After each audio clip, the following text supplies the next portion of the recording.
Affinity on आएगा मैं on करने वाला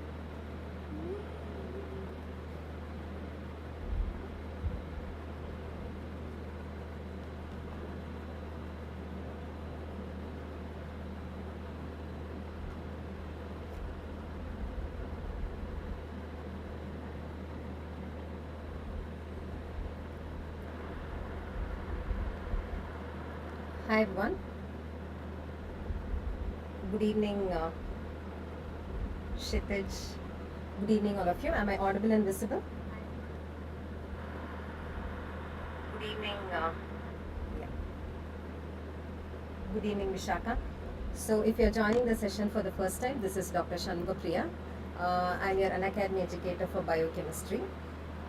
And today's session is an IPL T20 INI-CET special INI-CET Premier League T20. So in this session, I'll be covering around 20 topics using previous year MCQs and image-based questions. Okay. Yeah. Thank you all for the confirmation. And before we start the session, let me tell you a few facts about Unacademy's plans. So currently we have an offer which is flat 25% off on all medical PG subscription plans, which means you will be able to access both live and vital sessions at the cost of 17,983. Good evening, Shaval. Yes, good evening, Marsman. So if you want an access to live and recorded sessions, it would cost you just 17,983 for a period of 9 months. And to get this offer, you can use any educator's code. You can use my code C Shanmugapriya. Okay. And these are this is the success story of Unacademy, and all these toppers have been Unacademy Plus subscribers. And this is about the AIM Next or NEET PG course, which is Next Focus Integrated Subject-Wise Sessions. And totally it would cover 200 plus classes in around 400 hours. And all 19 educators will be discussing their subjects using high-yield MCQs, previous year questions, image-based questions. And this would cost you 21,580. And to get this offer, again, you can use any educator's code. When can we get your molecular biology? Where can we get my molecular biology lectures? Okay, molecular biology lectures you will be able to access if you have a plus subscription on Unacademy. Special classes also I've conducted for molecular biology. Okay. Yes, I will give you the PDF of this session on the Telegram channel. You will get it. Okay. And because you're all INI-CET aspirants, there is also an INI-CET focused batch, which is Mission INI-CET 2023 High Yield Revision Batch. So this is a rapid revision batch. This is available at the cost of 3,599.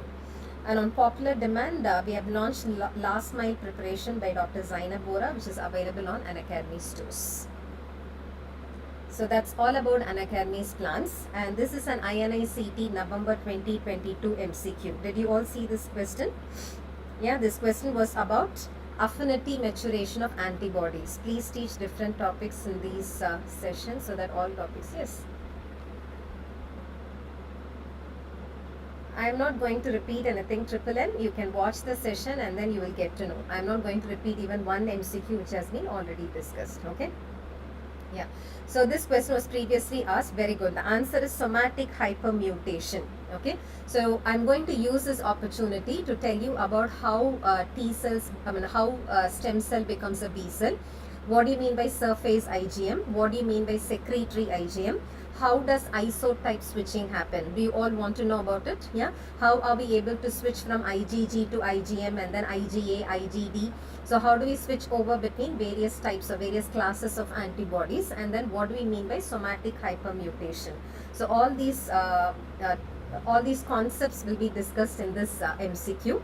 And I want you to stay with me for another 5 minutes. Yeah, just stay with me for 5 minutes. You'll understand many complex concepts like VDJ rearrangements. Have you heard of it? VDJ rearrangements, isotype switching, somatic hypermutation. And for you to understand all these terms, let me quickly recollect the fact that you already know about structure of immunoglobulin. You know, immunoglobulin has got 2 heavy chains and 2 light chains. And both heavy chains and light chains have variable regions, diverse regions and constant regions. And as you all know, variable region of light chain and heavy chain will tell you about antigen specificity. So this is the site where an antigen comes and binds. Whereas the constant region of light chain and heavy chain will tell you about the type of light chain and the type of heavy chain. For example, if it's light chain, this constant region will tell you whether it's going to be a kappa type light chain or a lambda type light chain. And the constant region of heavy chain will tell you whether it is going to be a gamma type, alpha type, mu type, delta or epsilon. So constant region tells you about class of antibody and the variable region will tell you about antigen specificity, right? I tried to study for 12 hours, failed. We can discuss about this later. You cannot stretch more than 6 hours. Okay. So I will tell you what needs to be done to be able to put in long hours for preparation. Okay. Now let's discuss this topic and then I'll come back to this. Okay, Triple N? Okay, so this is about structure of immunoglobulin. Now, what is the requirement for a stem cell to become a B cell? The only requirement for a stem cell to become a B cell is, good evening Vandana. The only requirement for a stem cell to become a B cell is that the stem cell should be capable of expressing the antigen for, it should be capable of expressing the receptor for antigen. What is the receptor for antigen? It is surface IgM. The day a stem cell becomes capable of expressing surface IgM, you're going to call it as a B cell. Okay. Good evening, Muthu Hiranmai. There is some background noise. Give me a second.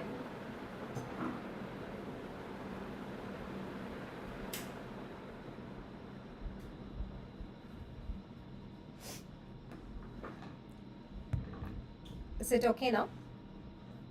Vandana?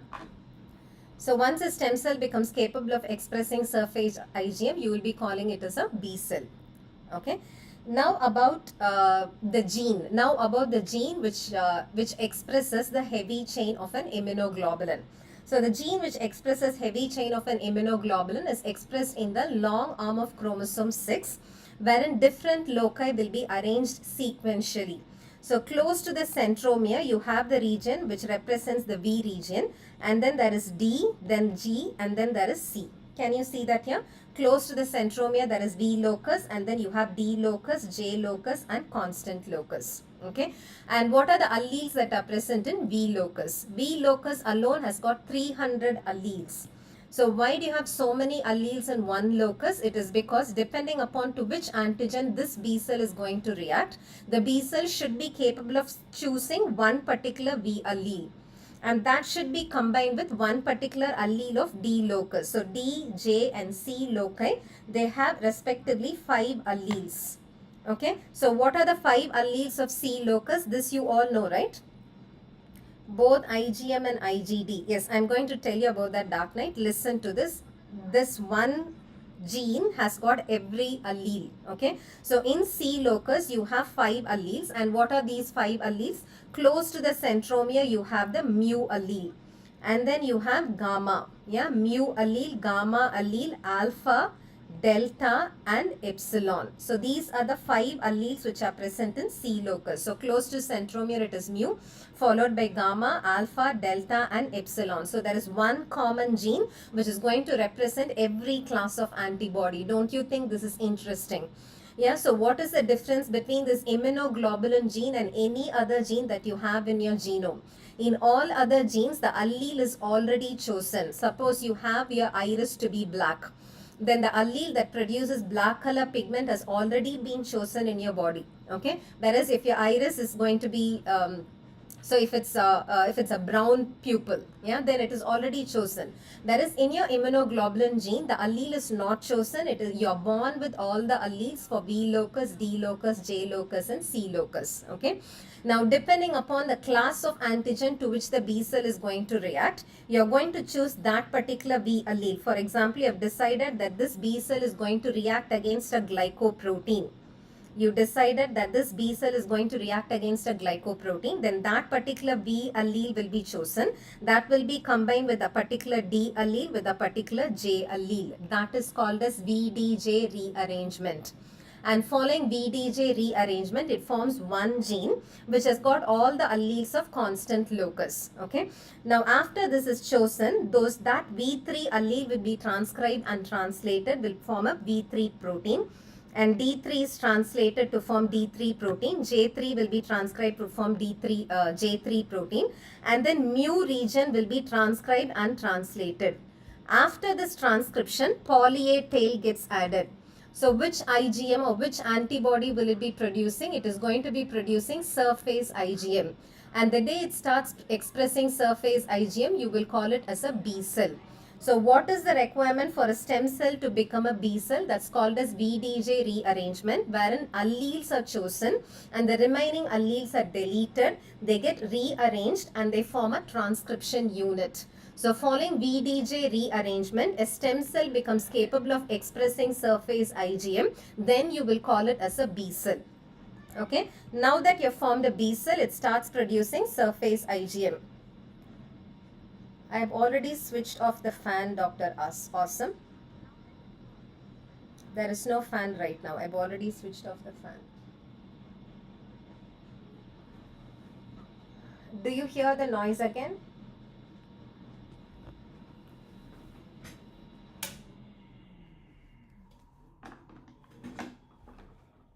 Is it clear now? There is no AC also. I hope there is no issue now. Okay, so VDJ rearrangement is responsible for forming a B cell. Okay, now if this is a primary immune response that you want here, okay, thank you. So now if this is a primary immune response that you want, for example, for the first time in your life, you are exposed to this particular glycoprotein antigen, then which antibody has to be produced? You should be capable of producing a secretory IgM. Right? So what is the difference between surface IgM and secretory IgM? Secretory IgM does not have the adsorption site. What do you mean by adsorption site? If IgM has got an adsorption site, then this IgM gets adsorbed onto the B cell, and that is called as the antigen receptor. And once the IgM lacks the adsorption site, you will call it as a secretory IgM. So how will you allow it to lose the adsorption site? What you would do is the V3 allele is transcribed, D3 allele is transcribed, J3 allele is transcribed. When mu allelic sequences are getting transcribed, before you transcribe the region which codes for the adsorption site, poly-A tail gets added.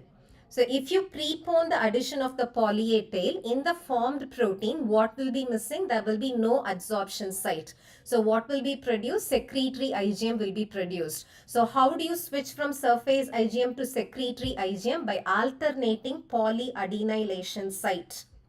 Yeah, by alternating polyadenylation site, you start producing secretory IgM.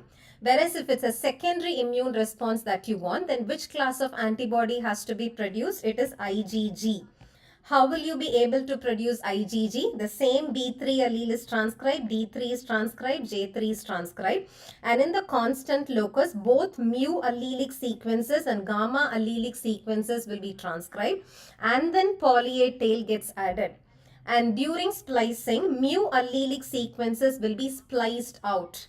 Once you splice out mu allelic sequences, what class of antibody will be produced? You will start producing IgG. So how will you switch over from IgM to IgG? It is by alternating splicing sites. Do you understand this? By alternating splicing sites, you will start producing IgG. Now, how will you start producing secretory immunity? For secretory immunity, you want IgA. How will you be able to producing IgA? Yeah, how will you be able to producing IgA? Mu is transcribed, gamma is transcribed, alpha is transcribed, and then poly-A tail gets added, and mu and gamma sequences will be spliced out. So which antibody is produced? That is called as IgA. So by alternating splicing sites, you will start producing other classes of antibodies. This phenomenon wherein the V region is maintained, the variable region is maintained, but you switch over between classes of antibodies, that is called as isotype switching. So tell me, what is isotype switching? It is switching between classes of antibodies, and that is done by differential mRNA processing. Okay, and till now all that you have decided is the class of antigen to which the B cell is going to be able to react. But in that class of antigen, there will be hundreds of antigens. Now, for the first time, you're exposed to one of those antigens. You should make your antibody very specific for that antigen so that from now on, this B cell will be acting against one particular antigen. For which what you should do is, in the variable region, you should induce hypervariable regions. And for creating hypervariable regions, you induce mutations in the somatic cell. Where do you induce mutation? In the V3 allele that has been already chosen. You're inducing mutation so that you start producing hypervariable region, so that this B cell is destined only to act against one particular antigen. Because you're inducing mutation in a somatic cell, that is called as somatic hypermutation. So what is responsible for antigen specificity? That is because of hypermutation happening in a somatic cell. So that is called as somatic hypermutation or affinity maturation of B cells. Okay. So yes, antibody specificity. Yes. And this can also be called as a form of immunological memory. Once you have chosen it to be hypervariable, then from now on, that B cell has got only a memory to act against that particular antigen. So immunological memory and affinity maturation of B cell is induced by somatic hypermutation. So if you want me to summarize, yeah, let me summarize this. Summary is VDJ rearrangement is responsible for conversion of a stem cell to a B cell. Point number 1. Because only following VDJ rearrangement, what is produced? Surface IgM or the antigen receptor is produced. Second one is alternating mRNA processing. Yeah, alternating mRNA processing is responsible for isotype switching. Okay, and the third one is somatic hypermutation is responsible for affinity maturation of B cells. So if you remember these three statements, however the questions are asked, you will be able to answer it. Okay. So VDJ rearrangement helps in the conversion of stem cell to B cell. Alternating mRNA processing results in isotype switching. And somatic hypermutation results in affinity maturation of antibodies. And to be very specific, by alternating poly-A site addition, you switch over from surface IgM to secretory IgM. Secretory IgM is responsible for primary immune response. Okay. And by alternating splicing sites, you will switch over from one class of antibody to the other class of antibody. Okay. So what is the answer here? Differential mRNA processing is not responsible for affinity maturation. Somatic hypermutation is responsible. Okay. Adsorption site kya hai? Adsorption site is, as I told you, this is B cell. Why am I calling it as a B cell? Because this B cell has got the receptor for antigen. What is the receptor for antigen? It is surface IgM. And what is the difference between surface IgM, which is on the surface of B cell, and the secretory IgM, which is responsible for primary immune response? The basic difference is surface IgM has got an adsorption site, which helps in absorbing the IgM on the B cell. Do you understand this? Yes, Hiranmay, you're perfectly right. Do you understand the triple N? If there is an adsorption site, the IgM will be adsorbed on the surface of B cell. That's called the surface IgM. If there is no adsorption site, that's called the secretory IgM. So this is the next question. This is also an INI-CET November 2022 MCQ. Which of the following is false about Human Genome Project? Try answering. It took more than 2 decades to complete the genome. Is that true? International collaboration was utilized. Number of genes identified is 20,500. Next generation sequencing was used. Dark Knight says it's D. Okay, many of you are saying it's C. Very good. The answer is number of genes identified is 20,500 is false. Number of genes identified is 22,300 so far. Okay, and yes, it took more than 2 decades. Yes, international collaboration was utilized and we used next generation sequencing, definitely. Okay, so I'm going to now tell you all about Human Genomic Project. Few must know facts related to Human Genome Project. So the first fact about Human Genome Project is ऐसे question क्यों पूछते हैं? Okay, because they want you to know the history also. Yeah, only when you know the history of human genomic project you will understand it is what they think, but I would say it's not necessary. But because they are asking, you have no other go but to learn about it. Okay, so human genome project, the first fact is it started in 1990. Right, it started in 1990. It was started by Dr. Francis Collins from National Institute of Health, USA.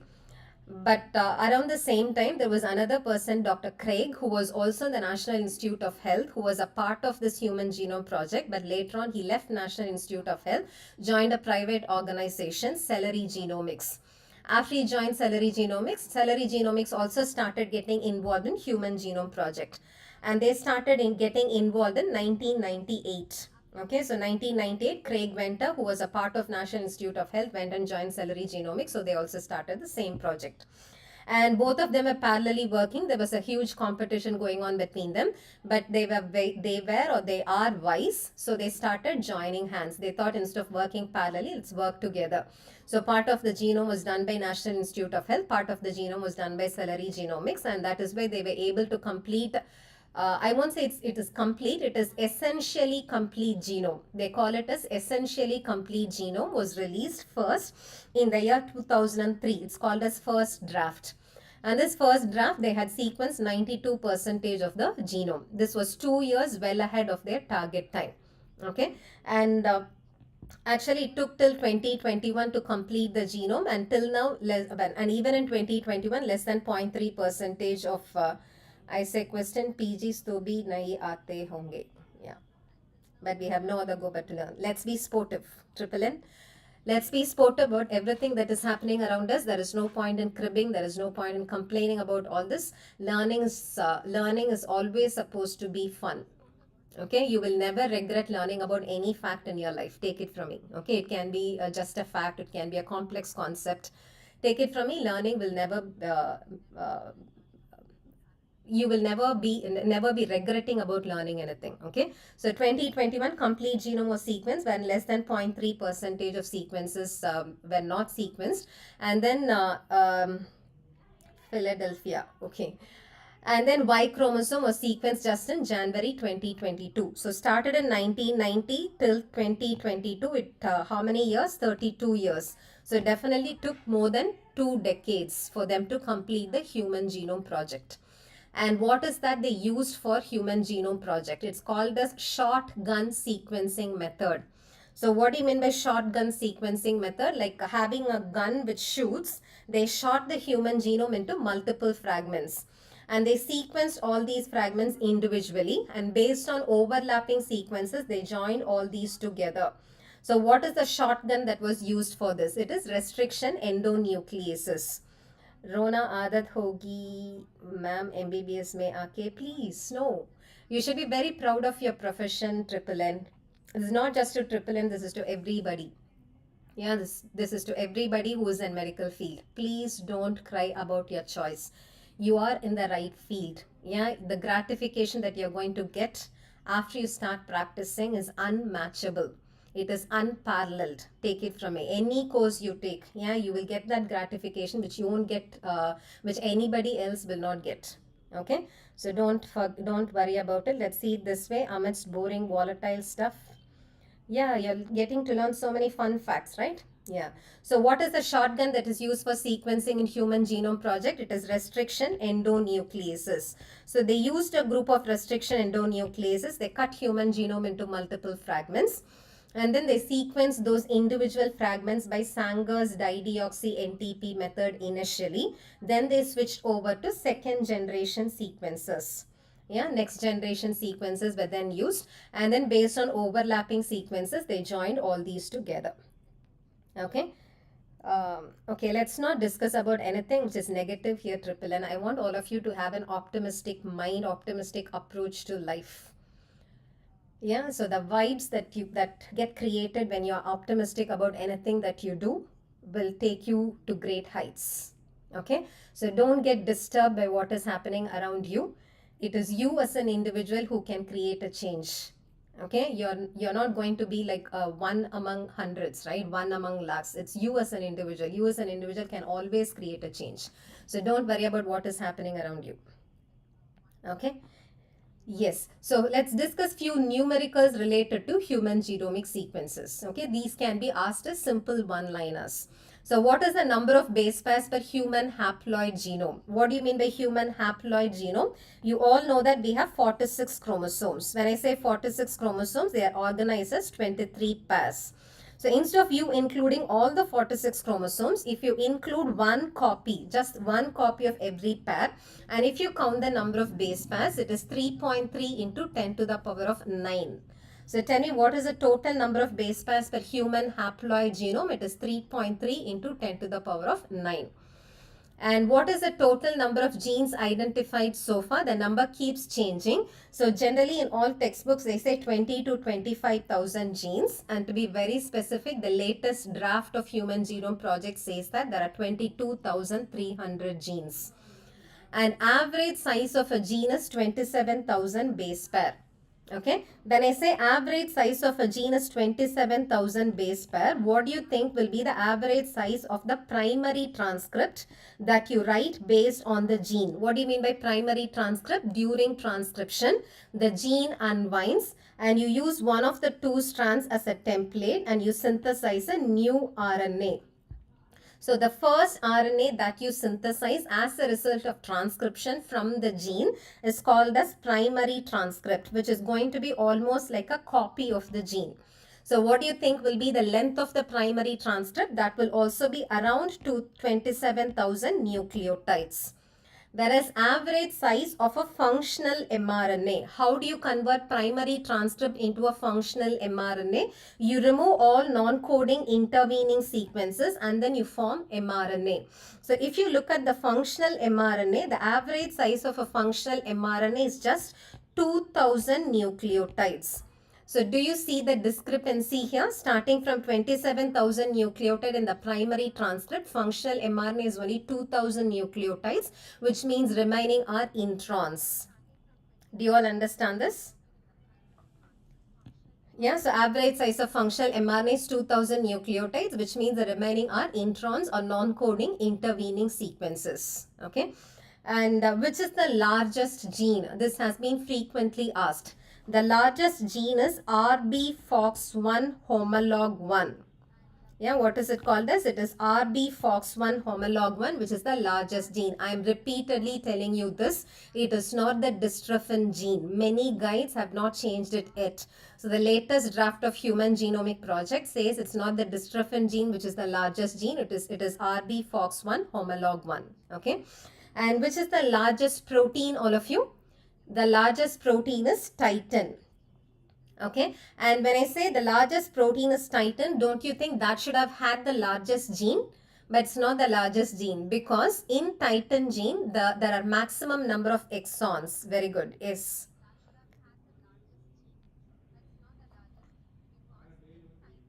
Yeah. So it is because titin has got maximum number of exons and the largest exon is also present in titin. Okay, 1 second. Yeah. And if they ask you which gene does not have introns, yeah, that has also been asked. Which gene does not have introns? One is histone genes. Histone genes and cytochrome B gene, they don't have introns. Okay, so introns is a classical feature of eukaryotic genes. Prokaryotes do not have introns. We acquired introns during evolution. And histone gene and cytochrome B gene are of prokaryotic type. So genes without introns will include histone and cytochrome B. Okay, so these are the facts that can be asked you as far as Human Genomic Project is concerned. So tell me, what is the wrong statement here? Number of genes identified so far is not 20,500, it's 22,300. And we use shotgun sequencing followed by next generation sequencing. So this is also, so where I am sitting, I have marked it as a previous year question. It is INI-CET. Again, the same exam. I told you, right, in the last session, I was telling you, INI-CET November 2022, there were just 7 biochemistry MCQs. Out of 7, 5 were from where? Molecular biology. And all those 5 questions were not simple questions. This is again one of the INI-CET November 2021 MCQ. You are expected to produce a protein of interest. Arrange the following steps in the correct sequence for the same. Lysing a bacterial cell, incorporating cDNA into bacteria, SDSPAGE, protein elution, hybridization. Who wants to try this? Which do you think is the first step?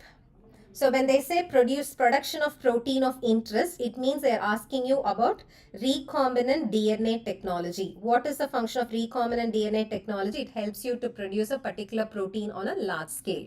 Okay. Simple, kahan, tough, bahut, rika. I don't understand your point, Triple N. Can you please watch the session and learn as many facts as possible, even if you're spending 6 hours? Those 6 hours, as I told you, it has to be mindful. Okay, so watch the session, memorize it. Many of you are answering it as B. Okay, so you think step number 1 would be incorporation of cDNA into bacteria, followed by lysing of bacterial cell. Very good. Followed by hybridization, and then SDSPAGE and protein elution. Okay. So hybridization cannot be done before PAGE. Only after electrophoresis and after you separate all the proteins, you will be able to hybridize it with a probe.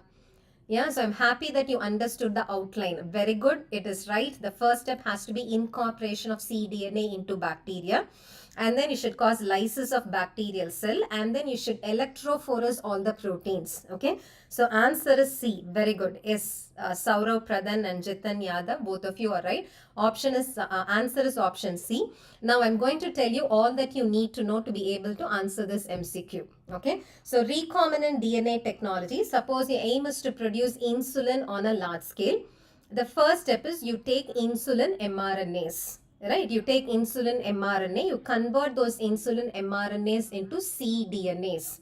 So this represents, do you see a worm-like structure? That represents insulin cDNA. And you're going to introduce this insulin cDNA into E. coli. And for that, you need a vehicle, right? You need a vehicle which carries the fragment with gene of interest and it should get into E. coli. So you need a vehicle which is nothing but a vector.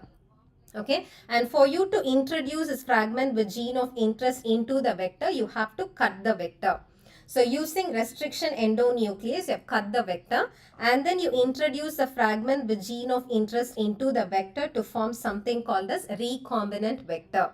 Why am I calling it as a recombinant vector? Because here there is a combination of prokaryotic vehicle or vector and eukaryotic gene fragment. That's why it's called as recombinant vector and the technique is recombinant DNA technology. Now that you have the recombinant vector, you're now going to introduce it into E. coli. Okay, and after you introduce it into E. coli will start expressing the protein. So what is step number 1 in recombinant DNA technology? It's always introduction of the recombinant vector into the bacteria. After that, bacteria starts expressing the protein, but for you to get the protein out, you should cause lysis of the bacteria. After you cause lysis of the bacteria, not only the insulin protein, the bacteria should have produced its own proteins. So you have a huge combination. Lots of proteins are there in the protein extract. But you want only your protein. How will you get exactly what you want? You separate all the proteins based on length or based on weight by electrophoresis. So what are we going to do now? We are going to separate all the proteins based on weight by electrophoresis. That's called as SDSPAGE. So tell me, what is SDSPAGE? SDSPAGE is sodium. All of you please listen to this. Sodium dodecyl. Yeah, dodecyl sulfonate. Okay, and this is a polyanionic detergent. Do you understand this? The polyanionic detergent. So if in INI-CET they ask you, SDSPAGE separates protein based on, your answer should be molecular weight. Please remember, it is based on molecular weight because SDS is a polyanionic detergent. So by SDSPAGE, you have separated all the proteins. Okay, and what we are going to do is, in the next step, you are going to hybridize these proteins with the probe. How will you find out which is the protein? You see multiple colored fragments here, right? Multiple colored proteins. To find out which is insulin, you use monoclonal antibodies directed against insulin. And those antibodies will be labeled with a radioactive substance. So those antibodies should come and hybridize with these fragments, right? So that is called as hybridization step. Okay. So that is called as hybridization step. But before we hybridize, what we do is handling a gel is very difficult. What I'm showing here is a gel. So handling a gel is very difficult. So you take a gel and you blot it on a nitrocellulose paper. So the next step is blotting. After blotting, you hybridize it with a radio labeled probe. And after you hybridize it with the radio label probe, you will know that, for example, is the fifth fragment has got insulin is what you would have identified. Now what you should do, you should get back insulin. How will you get back insulin? By eluting the protein, you get back the insulin. Okay, and this blotting technique is called as Western blot. So what are the three blotting techniques, all of you? अगर charge और molecular weight दोनों option है. If it is SDSPAGE triple N, that is why I told you specifically, if it's SDSPAGE, it's only molecular weight. There is no effect of charge in SDSPAGE. Whereas if it's just electrophoresis, they did not mention SDSPAGE. If it's just electrophoresis, then you can say charge. The purpose of you adding SDS is to make the electrophoresis become dependent only on molecular weight for the separation. Do you understand this? So tell me, what are the blotting techniques that you have? The three blotting techniques that you should know about is southern blot, number 1, number 2, northern blot, number 3, western blot. Okay, southern blot, northern blot and western blot. Southern blot is for DNA identification. Northern blot is for RNA identification. Western blot is for protein identification. So be it DNA or RNA or protein identification, what will be step number 1? Step number 1 is always electrophoresis. Do you all understand this? Step number 1 is always electrophoresis. After electrophoretic separation, you don't want the gel. Right? Handling the gel is difficult. So after electrophoretic separation, you take the gel and you blot it on a nitrocellulose paper. So what will be the next step? The next step is blotting. Why are you calling it as blotting? Because you're blotting it on a nitrocellulose paper. After you're done with the blotting step, you take the paper and you hybridize.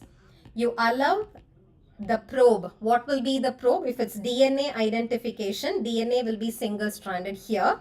So after you have separated and after you have blotted it, you use a radio label probe, which will be a DNA which is complementary to DNA of interest that will be attached to a radioactive substance. To identify RNA, that will again be a DNA which is complementary to the RNA of interest that will be attached to a radio-labeled substance. To identify protein, the probe that is used will be antibody that is labeled with a radioactive substance. So southern blot is to identify DNA, northern blot is to identify RNA, western blot is to identify protein, wherein the probe will be different. The probe that is used in western blot is antibody. And the step wherein these probes go and bind to the protein of interest or the DNA or RNA of interest, that is called as hybridization. Okay, and after hybridization, what will you do? You have identified which is of interest to you, and then you elute it to get it. So the last step will be elution. Do you all understand this? Yeah, so what will be the step involved to find it out? To find out which has got the protein or DNA or RNA of interest, the step number 1 is always electrophoretic separation, and then it is going to be blotting on a nitrocellulose paper, and then it is hybridization followed by elution. Okay, so tell me, what is the sequence of steps? Step number 1 is incorporating. This is 1, right? Let's write it as A. Incorporating cDNA into bacteria. After they express the protein, you lyse the bacteria, you get all the proteins. Then you have to separate proteins by SDSPAGE. After separating proteins, you allow the probe to go and hybridize. So it is hybridization. And then followed by protein elution. Okay, so answer is choice C. Is that clear, all of you? Hi, Titir. Answer is choice C. Okay, I hope it's clear to all of you. So this is again the same paper question, INI-CET May 2022. Misincorporation of uracil into DNA is because of deficiency of what? What is the right answer? misincorporation of uracil into DNA is because of deficiency of folate. Very good, Titar. Very good, Arun Sharma. Excellent. Swati says it's vitamin C. Swati, vitamin C deficiency is related to what? One second.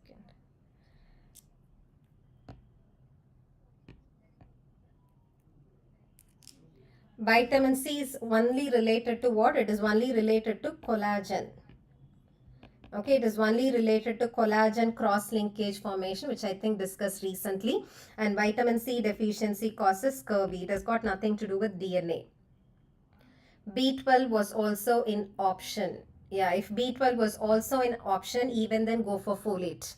Because B12 can cause an indirect effect on DNA, whereas folate has got a direct effect on DNA. Do you all understand this? So even that's a very good question, Triple N. Even if there is B12, go for folate because folate has got a direct impact. Let me tell you why. So tell me, what are the three pyrimidine nucleotides that we have? The three pyrimidine nucleotides can be remembered using a mnemonic CUT. What does CUT stand for? CUT stands for cytosine, uracil and thymine. Okay, CUT stands for cytosine, uracil and thymine. And during synthesis of pyrimidine nucleotides, first uracil is formed. You all understand this? What is first formed? First uracil is formed. This uracil on amination will give you cytidine. You all understand this? Uridine is first formed. This uridine on amination gives you cytidine, whereas uridine on methylation will give you thymidine. And for this methylation, you need a 1 carbon source. What will be the 1 carbon carrier? The 1 carbon carrier is tetrahydrofolate. And to be very specific, which tetrahydrofolate is necessary for you to convert deoxyuridine to deoxythymidine? That is N5. Please memorize it. N5N10 methylene tetrahydrofolate. Okay, so tell me, what are the three pyrimidine nucleotides that we have? CUT. What does CUT stand for? Cytosine, uracil and thymine. And during pyrimidine synthesis, what is first formed? Uridine is first formed. This uridine on amination gives you cytidine. Uridine on methylation gives you thymidine. And for this methylation, you need a 1 carbon derivative or 1 carbon source. Which is the 1 carbon source in your whole body? It is tetrahydrofolate.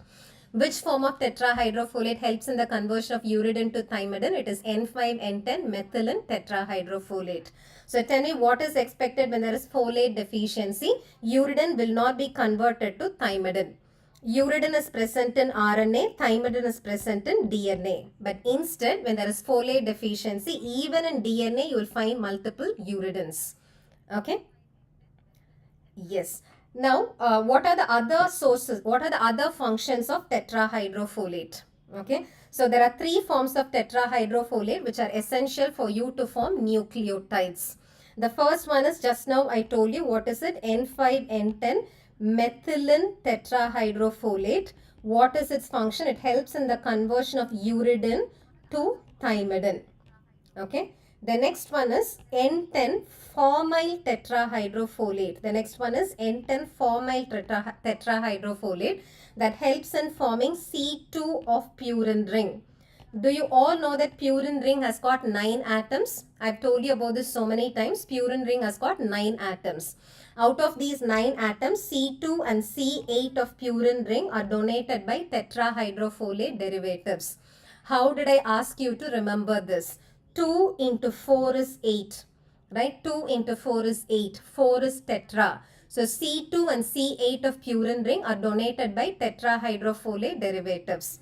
And C2 of purine ring is from N10 formyl tetrahydrofolate. C8 of purine ring is from N5N10 methanyl tetrahydrofolate. Do you understand the difference?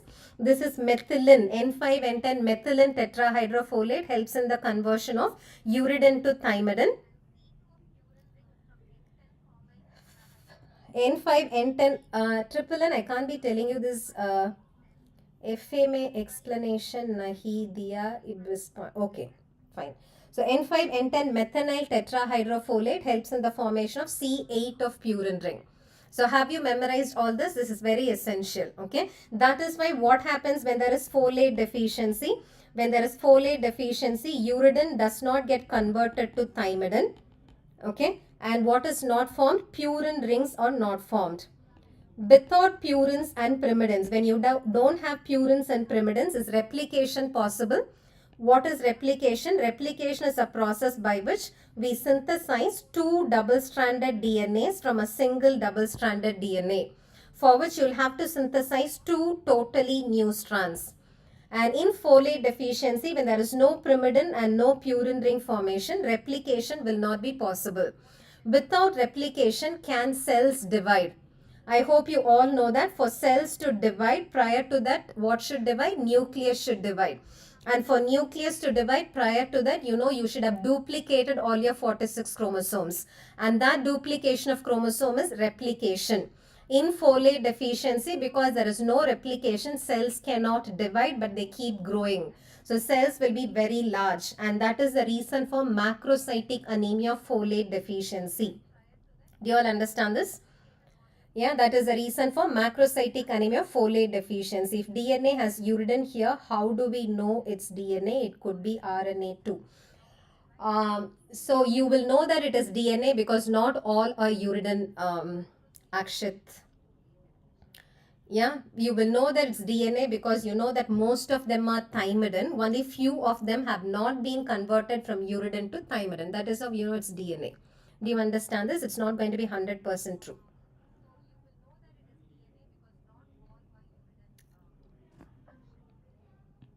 Okay, so tell me, misincorporation of uracil into DNA is because of deficiency of, it is because of deficiency of folate. DNA protein interaction, again May 2022 MCQ. So DNA protein interaction can be studied using what? So can you tell me about all these techniques? I hope you all know about these techniques. Very good. DNA footprinting. Yes. Answer is DNA footprinting. Let's try to understand about the other techniques as well. So DNA fingerprinting. What is dactylography, all of you? Dactylography is person identification, right? It is person identification by utilizing uniqueness of fingerprints. What is DNA fingerprinting? It is again person identification by utilizing uniqueness of DNA sequences. Okay, it is again person identification by utilizing some of the unique DNA sequences. And this DNA fingerprinting was first identified by Jeffrey.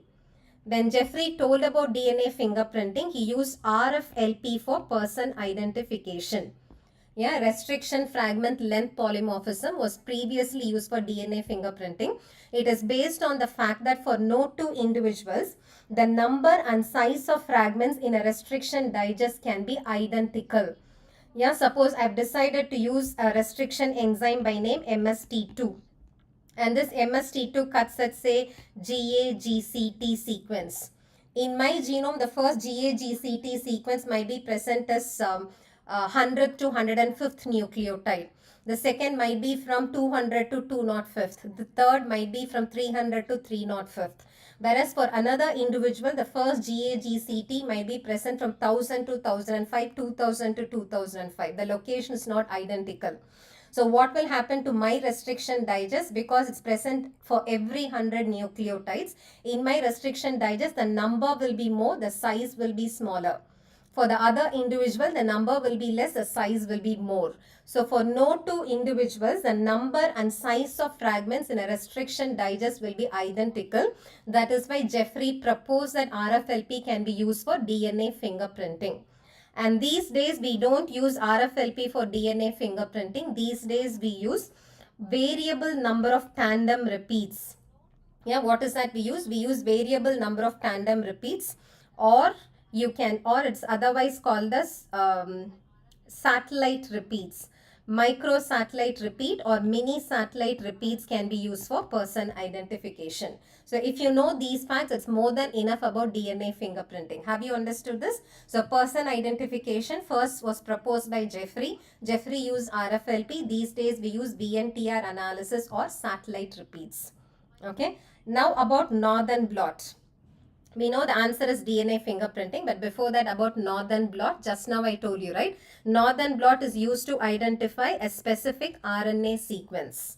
Okay, and about ELISA, I told you about this in the 2-hour session. Yeah, I think when did we do it? Day before yesterday. So day before yesterday, we did a 2 hours entire biochemistry in 2-hour session. So please watch that session also. So in that session, I told you it is enzyme linked immunosorbent assay, wherein to detect the presence of a particular protein, in a biological fluid, we can use ELISA, wherein we use what? Wells. So what do we have in these wells? In these wells, we have capture antibodies. And when you add the sample, the antigen that is present in the sample will get absorbed here, will get captured here. And then you add a signal antibody. And what is the signal that is present in the second antibody? The signal in ELISA is enzyme. So after you allow the signal antibody to go and bind to the antigen, we add the substrate. So that the substrate will start giving a color. And the intensity of color is directly proportional to the concentration of the analyte that is present in the solution. That's called as ELISA. I don't understand why you have so much to talk about. What is happening here? Zindagi ek safar hai Suhana. What is this? Okay. Okay, so this is about ELISA, which is used to find out the presence of absence or the concentration of a particular protein in a biological fluid. Okay. So, so that's about the other techniques. That's about fingerprinting. That's about northern blot. That's about ELISA. Now, what is DNA footprinting? DNA footprinting is used to analyze DNA protein interaction. Yeah, for example, if you want to understand whether a particular protein goes and binds to a particular segment of the DNA, what you would do is you will take a DNA fragment. The DNA fragment is fragmented. The DNA is fragmented into multiple small pieces. And then we add the protein which we are trying to check interaction about. Yeah, we want to find out whether a particular protein goes and binds to a DNA fragment. So what we do is we take that DNA fragment, we cleave that DNA fragment into multiple pieces, and then to individual pieces we separate all the pieces, and to individual pieces we allow the protein to go and bind. Yeah, so we don't know whether the protein has bound to which of these pieces. Let's have these pieces as A, B and C. We don't know where the protein goes and binds. For example, if the protein goes and binds only to the B fragment. Okay, so after we allow the protein to go and bind, we separate all these proteins by electrophoresis. And after protein binds, there is a shift in the way the DNA fragment migrates. So this is called as electrophoretic mobility shift assay. If there is a shift in the electrophoretic mobility of a piece, after we allow the protein to go and bind, then it means the protein binds to that fragment. So what do we use this for? We use this to find out the exact sequence to which the protein goes and binds. Yeah, for example, have you heard of steroid response element binding protein? Yeah, steroid response element binding protein. As the name indicates, it's a protein which goes and binds to steroid response element. And how do you think they would have identified the location of the steroid response element? They would have taken the chromosome, they would have fragmented that chromosome into multiple pieces. They would have separated all those pieces. They would have allowed the steroid response element binding protein to try to bind to all these fragments. They would have allowed them to migrate, and wherever there is a shift in the mobility, that is a segment to which the protein has got attached. So this will help us identify to which region of the DNA the particular protein goes and binds. So DNA protein interaction. Yeah, DNA, please detail में पढ़ाइए, repeat host. I'm explaining everything triple N. If I explain, you say don't explain. If I don't explain, you ask me to explain. I don't know what you're trying to say, but this is the maximum that can be expected out of it. Okay, so what are the facts? Let me write down the facts that you need to know about DNA footprinting, if that would help you. Okay, so what are the facts that you need to know about DNA footprinting? DNA footprinting helps you to understand about DNA protein interaction. It helps you to find out or learn about DNA protein interaction. To be very specific, it helps you to identify the particular sequence to which the protein binds. How will you be able to identify the particular sequence? You take the DNA, you cut it into multiple fragments. DNA is fragmented using restriction endonucleases. Then all the fragments are separated by electrophoresis. After separation, you allow the protein to go and bind to individual fragments. After you give enough time for the protein to go and bind, you electrophoretically separate. Yeah, you electrophoretically separate the DNA fragments and you observe if there is any shift in the mobility. If there is a shift in the mobility, it means to that fragment the protein has got attached. So that is the response element. That is where it binds. This is how we identify. Do you all understand this? Good, Muthu Hiranmai. Excellent.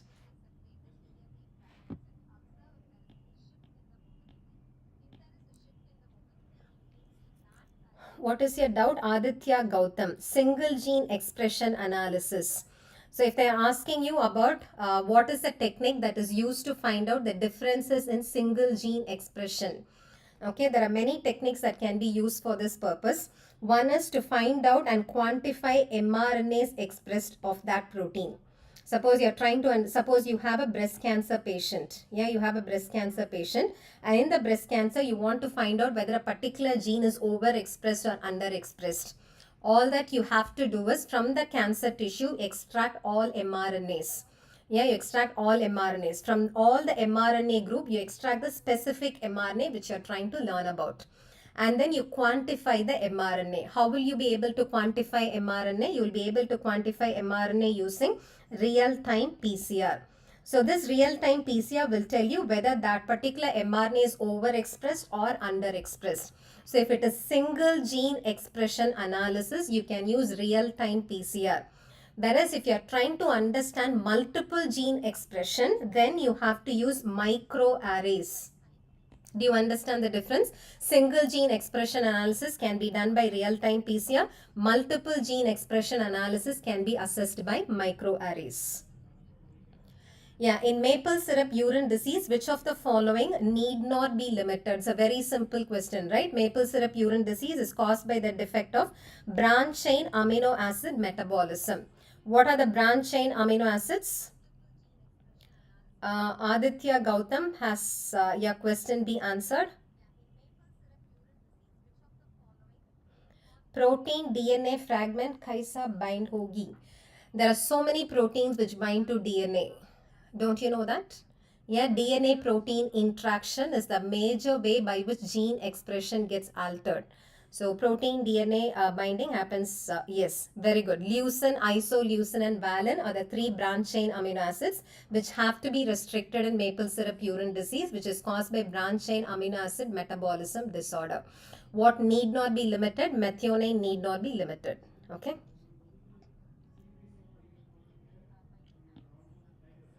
A 12-year-old boy presented with photophobia, short stature, polyuria and polydipsia. Slit lamp examination of the cornea is shown in the image. The probable diagnosis is. So can you tell me what is that you see in the slit lamp examination? Do you see shimmery crystals here, all of you? Shimmery or glittery crystals. It's shiny, right? Glittery crystals. And that is cystine crystals and the disorder is cystinosis. What is it? It is cystinosis. So please don't get confused between cystinuria and cystinosis. Agar bonds pucha to between DNA and protein is that hydrogen bonds. All those are non-covalent interactions. There are so many non-covalent interactions which help in DNA protein binding. Yeah, starting from hydrogen bonds, van der Waals forces, ionic interaction, all these put together will help in DNA protein interaction. So what is answer here? The answer here is cystinosis. Okay. But let's try to exclude choices one by one. As I told you, whenever you're given a case-based MCQ, what is step number one? Step number one is to summarize. Can you summarize here? Photophobia, short stature, polyuria, polydipsia. So if you see a combination of short stature, polyuria, polydipsia, then there is Fanconi syndrome. What do you mean by Fanconi syndrome? For any reason if proximal convoluted tubule has failed, You know, PCT is supposed to reabsorb all the solutes, right? So if PCT fails for any reason, PCT will not reabsorb glucose, will not reabsorb ammonia, phosphate. So what will you see? Glycosuria, amino aciduria, phosphaturia, bicarbonaturia. And along with these solutes, what should be reabsorbed? Water should be reabsorbed. When these solutes do not get reabsorbed, water is also not reabsorbed. So that causes polyuria, polydipsia. And because phosphate is getting lost and because one of the minerals of the bone is calcium phosphate, there will be growth retardation. So there will be short stature. So if you see a combination of polyuria, polydipsia, short stature, suspect Fanconi syndrome. So here is a boy who's presenting with photophobia, Fanconi syndrome, with a characteristic crystal that is seen on slit lamp examination of the cornea. Okay. Now, can this be can this be Hartnupp's disease? What is Hartnupp's disease, all of you? Hartnupp's disease is tryptophan malabsorption, right? So Hartnupp's disease is because of a defect of a neutral amino acid transporter, which is specific for tryptophan absorption along the intestine, and it is responsible for tryptophan reabsorption along the renal tubules. So what is Hartnupp's disease, all of you? When there is no tryptophan absorption along the intestine, there is low tryptophan in the system. Without tryptophan, niacin cannot be synthesized. So that will present as niacin deficiency or 3Ds of pellagra. What are the 3Ds of pellagra? Diarrhea, dermatitis and dementia. And because the same transporter is also responsible for tryptophan reabsorption along the renal tubules, when you don't reabsorb tryptophan in the renal tubules, that will cause amino aciduria. Okay, so if you see a combination of 3Ds of pellagra with amino aciduria, you should suspect Hartnupp's disease or tryptophan malabsorption syndrome. And do you think this will fit into the diagnosis of Hartnupp's disease? No, you don't see diarrhea, you don't see dermatitis, nothing is seen here. So this is not Hartnupp's disease. How about homocystinuria? As I told you previously, homocystinuria will present as accelerated atherosclerosis, accelerated thrombosis. Yeah, it will present with skeletal deformities like flat foot, Charlie Chaplin gait, flat foot, Charlie Chaplin gait, ectopia lentis. Yeah, when I say ectopia lentis, there will be infranasal dislocation of the lens. Didn't I tell you about this in the last class? Yeah, superotemporal dislocation of the lens is seen in Marfan syndrome. Infranasal dislocation of the lens will be seen in homocystinuria. So these are the manifestations. Yes, subluxation of lens. Very good. So these are the manifestations that you expect in homocystinuria. Okay. And do you see any of these features here? No. So this is not homocystinuria. What is cystinuria? Cystinuria is caused by the defect of a neutral amino acid transporter. Cystinuria is caused by the defect of a neutral amino acid transporter, which is responsible for reabsorbing 4 amino acids along the renal tubules. What are the 4 amino acids which get reabsorbed? Those 4 amino acids can be remembered using a mnemonic COLA. And what does COLA stand for? Cysteine, ornithine, lysine, arginine. So these 4 amino acids get reabsorbed through a common neutral amino acid transporter. When that transporter is defective, what do you expect? All these 4 amino acids will be found in the forming urine. Okay, on supersaturation, cysteine with a sulfhydryl group, 2 molecules of cysteine with sulfhydryl group will form a dimer, and that forms cysteine. Okay, and this cysteine is insoluble in water. So cysteine gets precipitated in the renal tubule, and that forms renal stones. So tell me, what will cystinuria present as? No, this is this is 1 hour session, triple N. Who was that? That's my sister-in-law. Okay, she was asking if I want the AC. I said no. So, so this is cysteine, and cysteine is insoluble in water. And because it's insoluble water, it gets precipitated in the renal tubule, and that causes renal stones. Okay, so it will present as recurrent obstructive uropathy or recurrent renal stones. Okay, whereas what is cystinosis? Cystinosis is actually a lysosomal storage disorder. So what happens when a protein's lifespan gets over? Any protein, if its lifespan gets over, it gets absorbed, it gets taken up by lysosomes. And within lysosomes, cathepsins will degrade these proteins. Cathepsins will break the backbone and individual amino acids will be released. And these amino acids are supposed to come out of lysosomes and they should get into mitochondria. And within mitochondria, these amino acids get oxidized. This is the routine. Now, what is cystinosis due to? Cystinosis because of defective efflux of cysteine from lysosomes. So, cysteine will accumulate within lysosomes. On chronic accumulation of cysteine, lysosomes undergo degranulation. So acidic pH is released from lysosomes in multiple tissues and that will cause local tissue damage. And when local tissue damage happens in proximal convoluted tubule, PCT fails to reabsorb all the solutes. So what will it present as? The first feature of cystinosis would be Fanconi syndrome. That is because of PCT getting damaged by acidic pH released by lysosomes. So it presents as polyuria, polydipsia, short stature. Okay. And this local tissue damage also happens in iris. And iris undergoes depigmentation. And you all know that it's the pigment of the iris which is responsible for it to act as a diaphragm. Now it is not pigmented, iris becomes transparent. So all light will start getting into the eye and that is responsible for photophobia. So it presents as Fanconi syndrome, it presents as photophobia. And on examination, you will find characteristic shimmery or glittery crystals in the cornea. So that is cystinosis. Have you all understood this? Yeah, so that's about cystinosis. So what is the difference between cystinuria? They're totally different. Cystinuria is because of a defect of a neutral amino acid transporter which is responsible for reabsorbing cola amino acids. What are cola amino acids? Cysteine, ornithine, lysine and arginine along the renal tubules that presents as recurrent renal stones. Cystinosis is a lysosomal storage disorder when there is defective efflux of cysteine from lysosomes.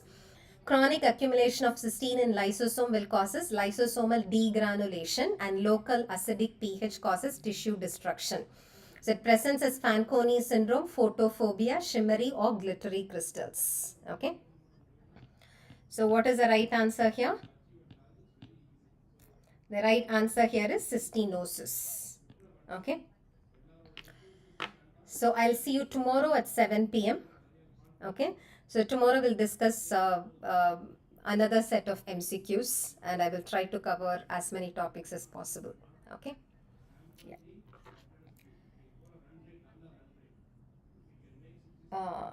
Okay, but I have to go.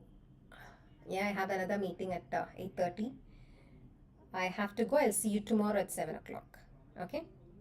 It's about 20 topics, triple, and I didn't say 20 MCQs. I never said 20 MCQs. It's 20 topics. I must have covered definitely 20 topics, actually more than that. Okay. Thank you. Good night.